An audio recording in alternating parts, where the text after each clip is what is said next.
Presenting Orson Welles as the third man.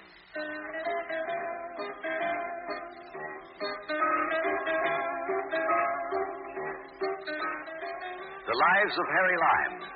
The fabulous stories of the immortal character originally created in the motion picture The Third Man, with zither music by Anton Karas. The world, the poet says, is so full of a number of things he's sure we should all be as happy as kings. Luckily, the world, so full of such a number of other things, is also pretty generously loaded with suckers. What, my children, is a sucker? A sucker is a larcenous chump who likes to gamble as long as it's a sure thing. And do I need to tell you that the surest thing in the world is that a sure thing can't be sure? Step a little closer, friends. You're crowding the pavements. Let me tell you about it.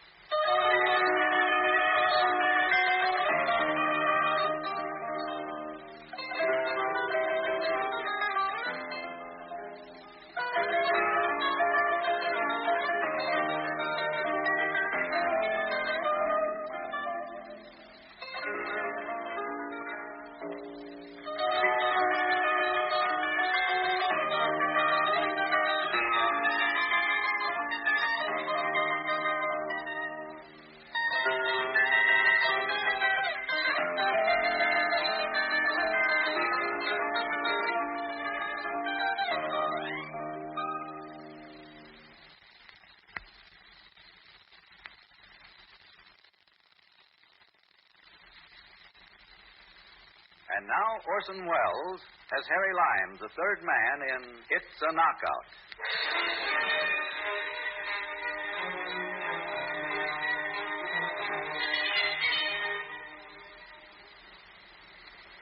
Point him out to me, Harry. See? There he is. One that's knocking his pipe out. That's Dan Pierce. That's our little sucker. And a Holocaust.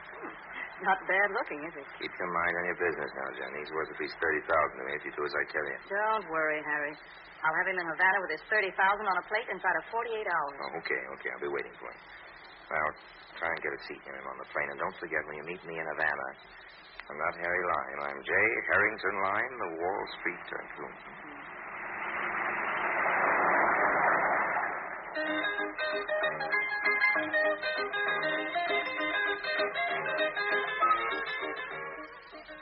When an American businessman like Stan Pierce goes on a Florida vacation and finds himself sitting on the plane next to a pretty girl, he makes my work pretty simple for me. I'd known she'd be able to pick him up easily. She was telling him the story I'd coached her in the next night in the Florida nightclub, and by that time he was ready to believe anything she told him. Can't you stay over here in Miami another day? Oh, Stan, I'd love to, but you don't know my boss. I've got to fly to Cuba first thing tomorrow morning to give him the contract he sent me to New York for. If I'm not there, ouch. Sounds like a slave driver. We begrudge you one day in the sun here. Mr. J. Harrington Lime is a stinker, especially to his secretary. J. Harrington Lime. You say that name as I should have heard of him. Only if you're working Wall Street. If he's such a stinker, why don't you quit your job? That's what I want to do. The only thing I want to do is make some money before I do. If only I could just figure a way to... Do what? Well, I'm not sure that I'm being silly. What? Oh, I started to think I shouldn't tell you about it, but I don't know why I shouldn't. You don't know Mr. Lime, after all. Probably won't see him anyway. Besides, you're nice. I like you. I sure think I can trust you. Sure you can. You got an idea?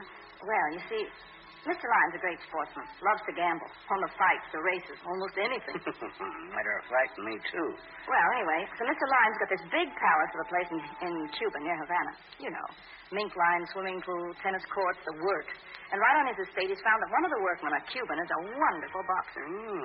So? His name is Pancho Cordobas. He's really good. At least, I don't know much about boxing, but the trainer Mr. Lime brought down, and the doctor and everybody, they all say Pancho will be a world champion. Really? Pancho Cordobas. Funny, I never heard of him. It's not funny. It would be funny if you had heard of him. He's had 10 fights, won every one by a knockout. But don't you see? Mr. Lime just keeps him under wraps. All his fights were held in secret. In secret? I don't get it. Sure. So that when Mr. Lime matches him in New York, he'll be absolutely unknown. He's trying to get him matched up against top boys, and whoever it is Pancho fights, Mr. Lime will be able to get simply wonderful odds. See? Beginning to. But I don't see how you figure to make any money out of this. Are you going to... Let me tell you. In secret, of course. Now, Mr. Lime always tries to get his guests to bet against him. He takes Pancho, and he'll give big odds because he's so sure of Pancho. Yeah, and? Pancho has agreed with me that he'll lose this next fight if I give him the word. He'll... What's the expression? Take a dive. That's it. For a price. Mr. Lime's been giving him a purse of $5,000 every time he wins. We agreed I'd give him twice that if he loses. This Lime, he gives good odds on Pancho? Last time he was trying to find takers at 10 to 1. How can you lose? I know. Isn't it awful? That's awful. It's a smart scheme for the girl to have thought of. What's the hitch? Well, even with all my savings, I couldn't win enough to pay off Pancho. Besides... You've got to have someone to do your betting for you. Exactly. So I guess I just have to stick to my job for a while longer.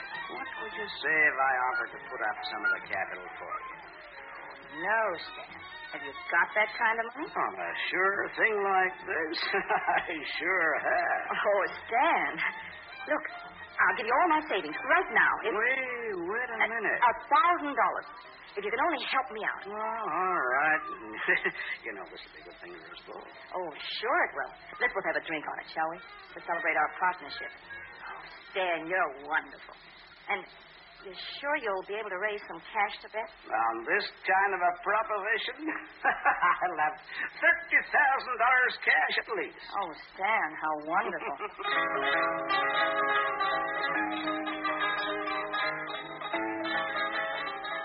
How wonderful, yes, indeed, especially for me, Harry Lime. I always find it refreshing to relieve a rich sucker of money when he thinks he's going to steal from someone else. Jenny had done well. She got Stan Pierce over to Cuba within the 48 hours she promised. The hook was baited. Poor fish was about to bite. Well, either you're uncommonly lucky, you certainly are an expert on cockfights. Just luck, Mr. Lime. Beginner's luck. Oh. Matter of fact, this is the first time I ever saw the birds fight in my life. Oh, you don't say. That's $75 you want from me. There you are. What was your name again? Pierce. Stan Pierce from Cleveland. You I'm got in the it. insurance game. Pierce, you like boxing very much? Yeah. I go to get to the fights whenever I can. Where are you staying, Mr. Pierce? I'm at the National, sir. Well, good night. Good night, Pierce. It's been pleasant chatting with you. Maybe I will undertake to win that $75 back from you.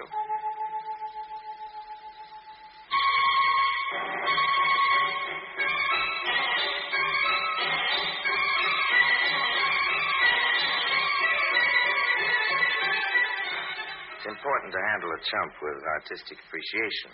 Limousines, country estates are expensive, but for me, I regard them as legitimate business deductions. I wanted to make sure this chump Pierce was impressed. I even had a half dozen pals on hand, all dressed up to the nines, pretending to be my weekend guests. Charming people, all of them, really. Very capable of giving my chump a good time, flattering him, making him feel nice and secure. First, I fed him lunch, then a good Havana cigar, then we went for a stroll, our whole party, and I led them casually down to a specially outfitted training quarters. Oh, Harry, this is the fight where you were telling us about. Discovered him yourself, I understand. That's right, General. Is that why you were asking me if I went to prize fights, Mr. Lime? What do you think of him? He's fast, isn't he? He certainly is. What's his name? I call him Young Pancho, of course. I don't know yet whether he's any good or not. He hasn't fought a single fight. He hasn't? I mean, No. He looks so sharp, I could have sworn that... Beautiful, so graceful. No, he's fighting for the first time next Thursday. You've heard of Kid Burke. Middleweight, This episode... Well, I understand Burke's pretty good. I've gotten him to come over and go a few rounds with Young Pancho. I'm making up a purse for the winner. He's never had a fight yet. How do you know your boy hasn't got a glass jaw, Mr. Lime? I don't, Pierce. That's what I hope to find out next Thursday. Harry, off Kid Burke's record and seeing that young Pancho's never had a fight, I hate to do it, but I might take some of your money away from you at a friendly wager, huh? Trust Lime, General. He'll see to it that the odds work for him. Maybe I could give you a chance to win back your $75, Mr. Lime. What's the matter? Excuse me, Mr. Pierce. I'm really sorry. I shouldn't be laughing. I was just amused at the idea, that's all. Idea of what? Well, don't you see, I was planning to make up a purse of $10,000 on the fight, any side bets that I could place on Pancho. I want to make sure that my winnings would cover the purse, don't you see? 75. Well, I might possibly be able to bet a stake that would interest you. Oh, that'd be fine, Miss Pierce. Fine. Sure, yes.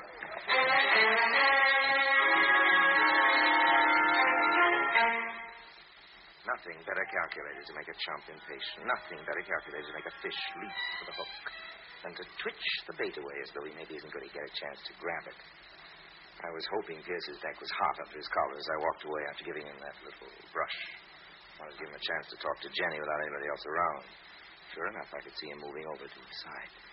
Well, what do you think, Stan? He said this was Pancho's first fight coming up. Oh, he always tells people that. Don't you see? That's the way they're likely to bet a lot more money on him. That's the kind of a man he is. That's one reason I hate him so much. I see what you mean. Well, say, here he comes. Who? Oh, Pancho. ¿Cómo está, Pancho? Senorita?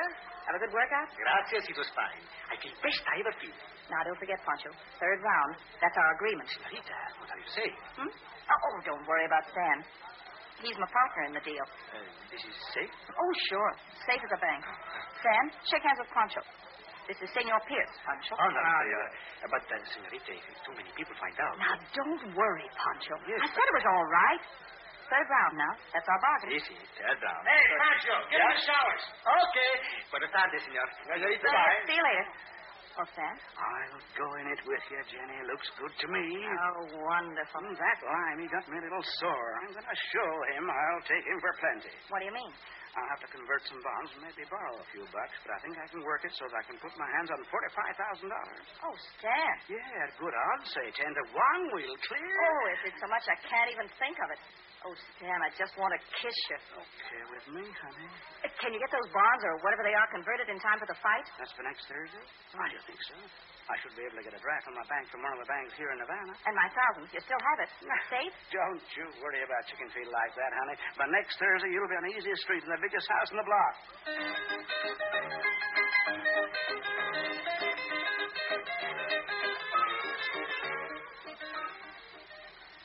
You see what you get just by being a little rude? I figured this chump was good for $30,000, and now he's begging to give me $45,000. I could have told him that the bank in Havana would be efficient, unfortunately efficient for him. By Thursday afternoon, Stan Pierce, my fine, fat little Cleveland insurance man, has $46,000 bills in his pocket, one of them mine, and I give them to Jenny to give to him, and the rest of them his, which would end up in my pocket $45,000.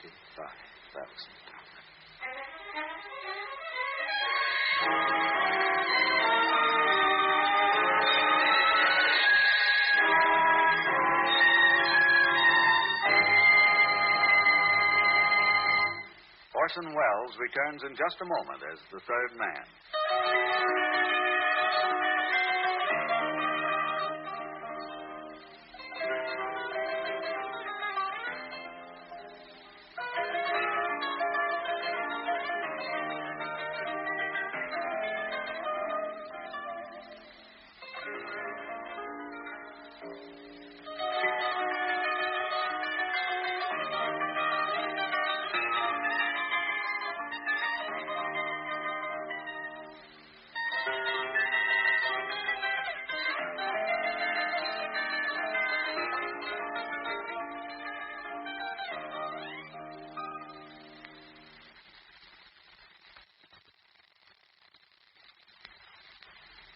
And now, Orson Welles, as the third man, continues with It's a Knockout.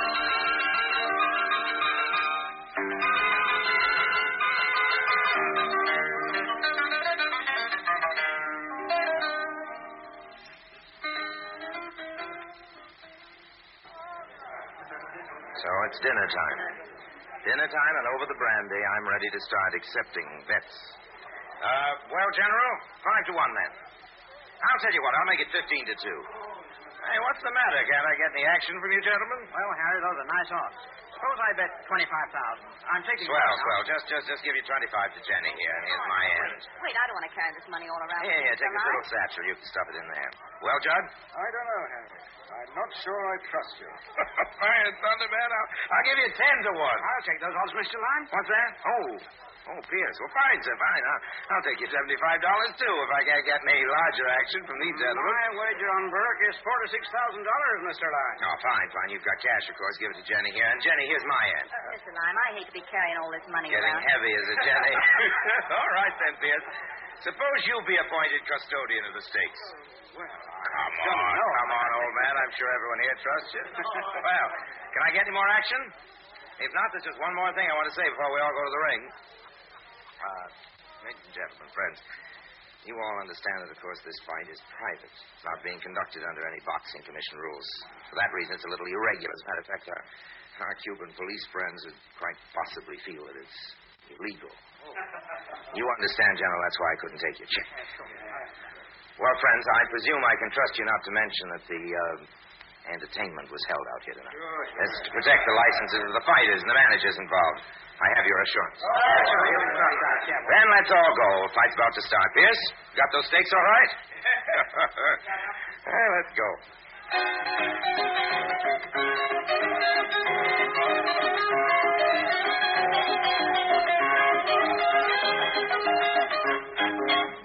Sheer delight to watch Pierce carrying that satchel. You ever watched a man that you know is guilty, trying to act innocent? Of course, this is the first time Pierce has ever tried an act like that. Down through the gardens where the ring was set up, there were perhaps 3 dozens of us, maybe 50 altogether, counting the trainers, the seconds, the referee, and all of them, of course, in on my little scheme, except just one, Mr. Stan Pierce. Fortunately, they weren't all on my payroll. They were friends, gamblers, confidence men, their girls, anxious to do me a favor, and anxious, too, to watch the fun. Fighters in the ring now, referee's talking to them. I have to watch them, but I have to watch Pierce, too. First round. Fighters pretending just to feel each other out. Pancho's putting on a show of fancy footwork. Of course, the 2 fighters I've hired put on a good show. It's artistic. We can't have Pierce getting worried about how raw it'll look when Pancho takes his dive. Poor Pierce. I know just what he's doing. He's figuring how long a round takes. 3 minutes, multiplying that by the number of rounds Pancho's agreed to go before he pretends to be knocked out. Adding a minute between rounds. He's thinking in less than 10 minutes he'll be collecting his bet. Less than 10 minutes. Whoop. That's because Pancho went down on his knees. Burke really clipped him. Looked good, too. I'll bet Pierce is just as happy he didn't bet on what round Pancho would lose in. There goes Pancho again on the canvas. And he's up at 5. Pierce looks worse than Pancho does. Now, Pierce is feeling at his feet, making sure the satchel's still there, looking around furtively, thinking they really trust him. Silly smile on his face. I'll just speak to him and see what he says. Well, how about it, Pierce? Enjoying the fight? Sure, but your boy doesn't look very good in there. Oh, don't worry about young Pancho, Pierce. He'll be all right. Now, here they go again. Pancho looks as though he's got a cut open up under his eye there. He probably want another $10 from me for that. Sure, pretty good boxer at that. Look at Pierce. Just look at Pierce. Now that he's adding up his profits, 46,000 at 10 to 1 and 460,000 minus 10,000 to Pancho, he's 450,000. Split 2 ways with Jenny means a clear gross of 225,000 smackaroos. Oh, there he goes, down again. All right, Burke's got a pretty right hand at that. Just reaches out and down goes old Pancho on it. 2, 3, 4. I counted 4 that time. I better get more worried looking. Pierce might suspect something. Yep, he's looking at me, all right. Watch his right, Pancho. Watch his right. I hope I look sick enough. Pierce is watching the fighters again. Fighters, that Pancho. He's really one of those powder puff fighters, all flick and fluff, no real sock to him. Burke could land him in 1 round. This fight is a square rattle.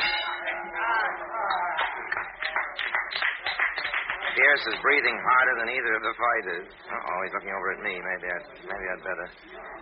Your money feels safe still, Mr. Lime? Oh, at least I know now my boy doesn't have a glass jaw, Pierce. I just can't understand what's come over Pancho tonight. He seems sluggish. Maybe he's overtrained. Maybe his reactions do seem sort of slow. This is Rich. Now Pierce is worried. He's scared Pancho will make me suspicious. Round 3, this is where it happened. Look at Pierce. His hand groping to make sure he's still got that satchel, thinking, oh, it's when we can reach right out and grab $225,000. Greedy boy.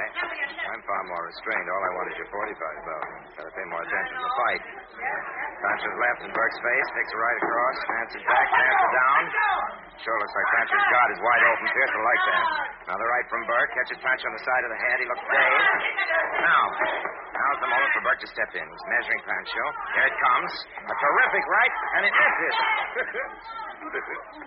Pancho ducks under, dances away, and the crowd wants to know what happened to Burke. They pretend they don't understand. Pierce, he's stunned. Why? Burke is down on his back, blood spurting out of his mouth. He missed the crowd.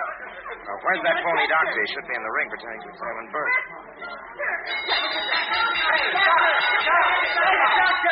Doctor! What happened, Jenny? Gosh, Dan, I don't know. The doctor. Give me my bag. What? On that seat there. Doc, what happened? This man's hemorrhaging. He's in very bad shape. I never touched him. Santissima Madre de Dios. That Pancho puts on a very good act. Apparently, you didn't need to touch him. Stand back, please. But I tell you... No, never mind. There's no use. This man is dead. Dead?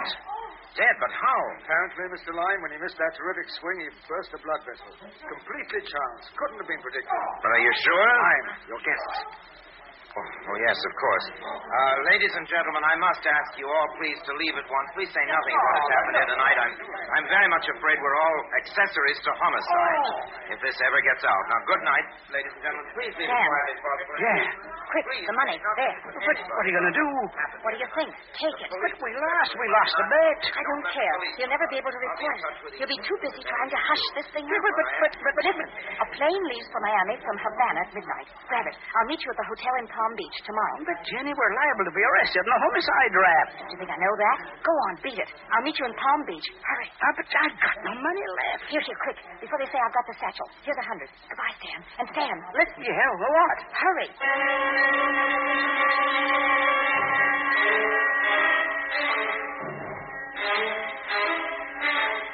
The most artistic aspect of this swindle was that the chump fled, convinced he was in for real trouble, homicide trouble, completely forgetful of his $45,000. Pretty, wasn't it? It's one of the neatest jobs I'd ever pulled off. And as soon as he was safely off my rented estate, my Confederates gathered around for the payoff. This is good business, Harry. How did you like my act? Oh, you were great, Pancho, old man. Bert, the way you bit into that bladder of chicken blood, I thought the blood had never stopped coming out. Where's that satchel? Come on, we'll split up the profits now. Here it is. Where's Jenny? She's the one that deserves some praise, the way she hooked that poor fish. Jenny! Jenny! Must have gone inside for something. Well, I'll take her cut and give it to her later. Hand me that satchel. Oh, whenever I think of the expression on that Pierce's puss. Why do you know how Betty? Hey, what's this? What's the matter? What happened, Harry? That vixen? That seventh daughter of the seventh daughter, that double-crossing, no, sextuple-crossing, wry-necked witch, that... Who, Harry? Warren, Jenny Warren! She's run off with my money.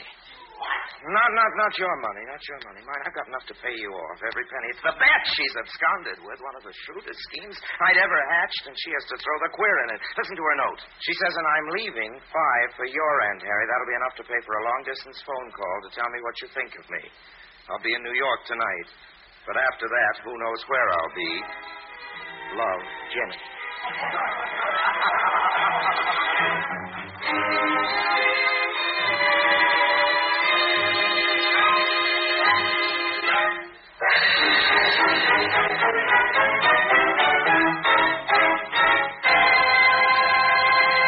Harry Lime returns in just a moment.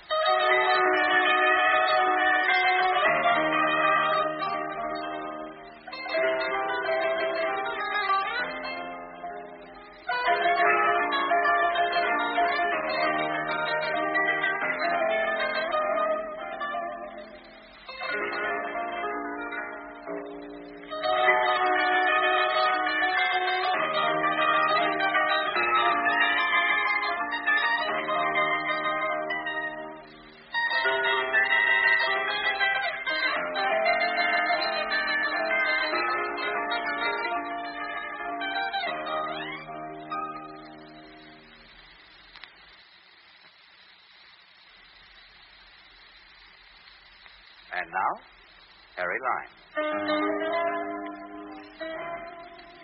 What is a sucker, friends? Step closer, you're crowding the pavement, and I'll tell you. A sucker is a larcenous chump. Maybe I said that before, but I think I forgot to mention that there's an awful lot of us. I promised my Confederates if they'd get their expenses paid, but after thinking that over for about 30 seconds, I figured there was no use throwing good money after bad. Of course, it meant leaving Cuba in a kind of a hurry, but after all, they should have known better. They should have remembered the old saying, lime doesn't pay.